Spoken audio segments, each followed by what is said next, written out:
At sa maliit na siwang ng kisame, may nakita siyang dalawang mapupulang matang nakatitig sa kanya. Kasabay nito ang isang paos na bulong. Nahanap na kita.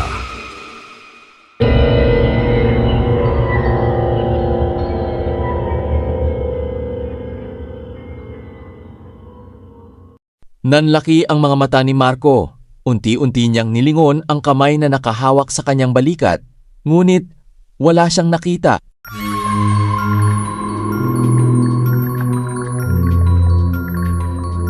Ramdam lang niya ang napakalamig nitong haplos. Biglang nagsimulang manginig ang buong bahay. Kumalabog ang mga bintana.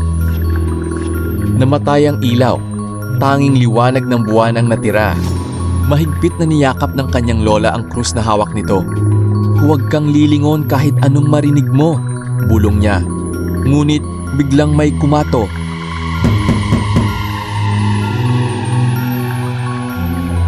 Hindi sa pinto, kundi sa kisame. 1, 2, 3 sunod-sunod na katok. Parang may gumagapang sa ibabaw ng kanilang bahay. Napatingala si Marco at sa maliit na siwang ng kisame, may nakita siyang dalawang mapupulang matang nakatitig sa kanya. Kasabay nito ang isang paos na bulong. Nahanap na kita.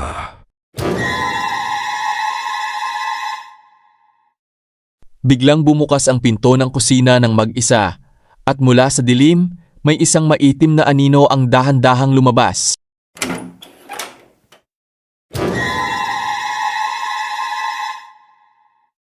Hindi ito ang nilalang na nasa labas kanina.